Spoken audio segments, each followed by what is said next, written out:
Hi, welcome to, gosh, what are we already at day 15?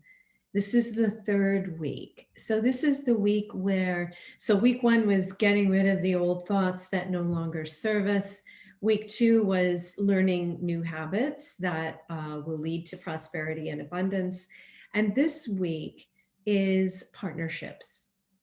And in fact, today's mantra is sacred union, sacred partnerships. So I do hope that if you are in a loving relationship, that you are able to think of it as a sacred union.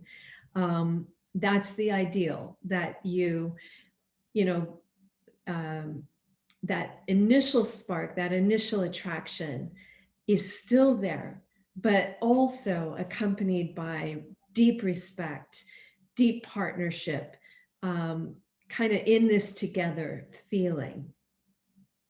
And the same thing would be true for your business partnerships, is that you really want to be able to do things with people that inspire you and really push you to greater heights.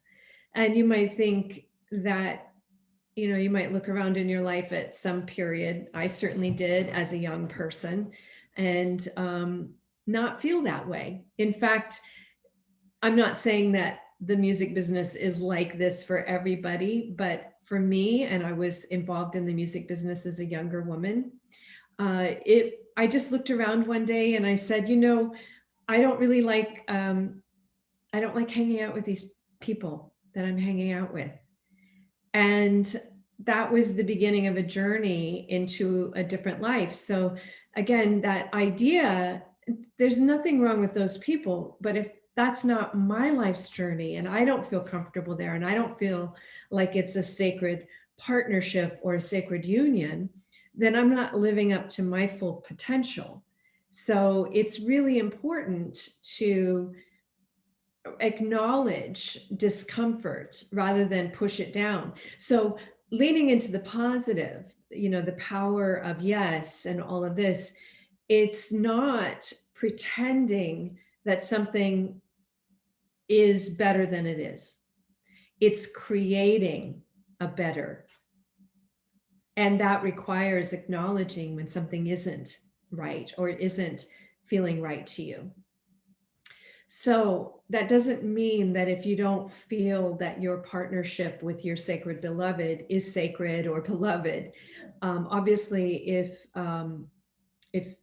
you feel that you're in an abusive relationship that is toxic to you or to your children, then you do need to address this immediately. It's very important. And family has to be part of the solution, because people stay in abusive relationships due to money issues. They think they can't afford to leave, or they're afraid that they're going to lose something if they do. But it doesn't necessarily mean that just because you can't think of your partner yet as a sacred union that you should divorce them. Definitely doesn't mean that. But what's interesting is that I found this, and I'm not giving any relationship advice here. I can only get on the money side of it.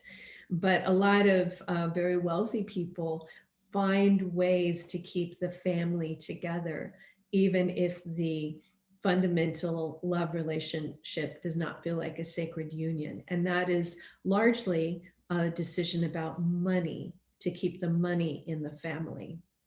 So there are all kinds of ways of creating your own solutions. But what I can tell you this from personal experience is that a lot of times we think we need to fix the other person and then our lives are going to be great and our union could be very sacred. The truth is, if you work on yourself, then that shifts the energy in the relationship. So if you do what is right for you, that shifts the energy in the relationship. Nobody can do to you anything that you won't allow them to do as an adult. As a child, yes. People, you're smaller and you're weaker. And you might, feel that you're smaller or weaker in your partnership, but that shouldn't be the case. So when you shift your energy, the relationship changes. And that's where your focus should be, not on fixing the other person. Now, I want to get off of just the relationship side for a moment. And I want to address this also as partnerships, as sacred partnerships, because um, and it may be that your beloved, that your loved one is going to be fundamental to your career or to your sacred partnerships, or it might not be. They might have different passions and different people that they're doing business with or they're creating projects with. So you can have a great fundamental love partnership in a sacred union and still have, things that you go off and do on your own during the day. So let me show you a couple of things of how that looks.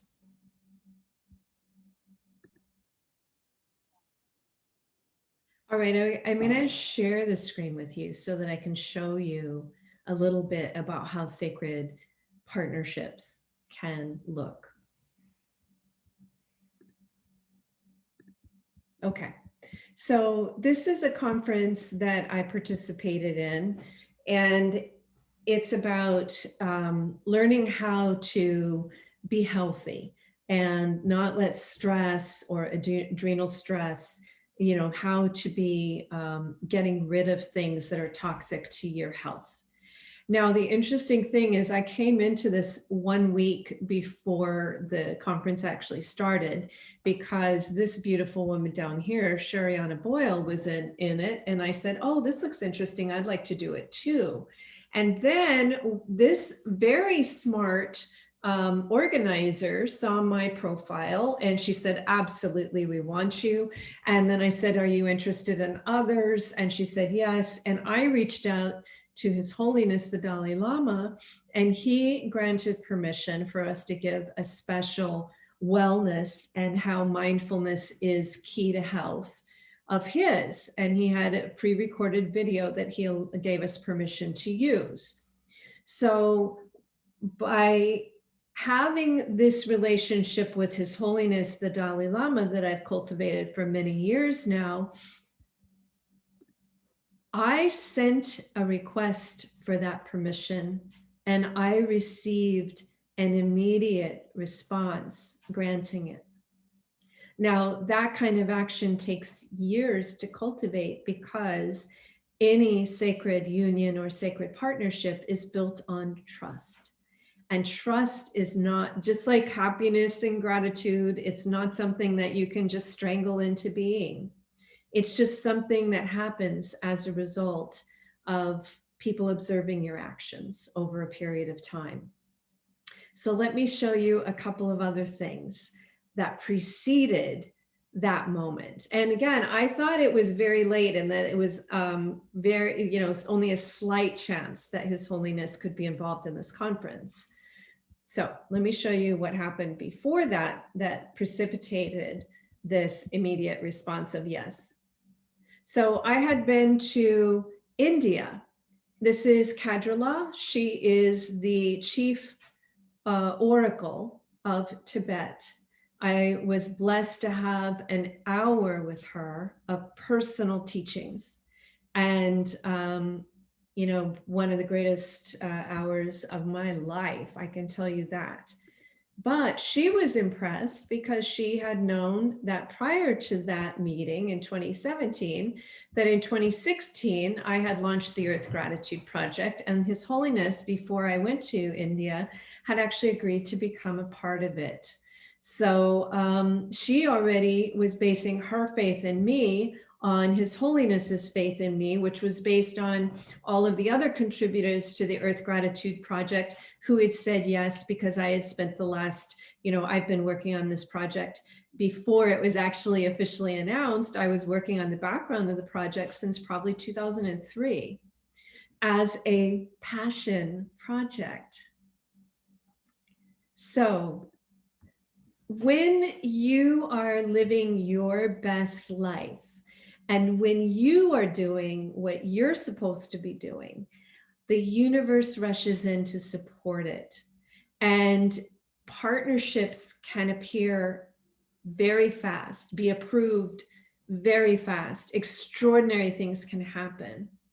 So lean in, as Sheryl Sandberg would say, lean in to being the best you of a sacred union, the best you of a sacred partnership, and to understanding what your life's work really is. Again, your day job can be whatever it is going to be. The passion project is where your future lies. So give yourself some time, even if it's not every single day, give yourself some time for that project. I try to donate 10% of my time every single day to my passion projects. So, it's not that much, right? That much time, like 10% of 60 minutes is 6 minutes, right? 10% of 24 hours is only 2.5 hours. And if you were thinking, well, I only really spend about 10 hours a day working, then 10% of that is 1 hour a day. So it's not that hard to do. And that's an investment in a sacred partnership, because the partnership cannot be sacred until the sacred you and your highest self, your most enlightened self, your beautiful aura self shows up. And that is something that people can see. But they don't just see it like in your aura and this mysterious thing. They see it in your actions. They can look at it in your bio. You might say, oh, well, Natalie, you're a workaholic and I don't want to live a life like that. Your passion might be your family. And honestly, many people spend many more hours than one in a day working on their family. And that's a huge and fantastic investment. Making sure that your children are going to be great human beings. What a gift to the future.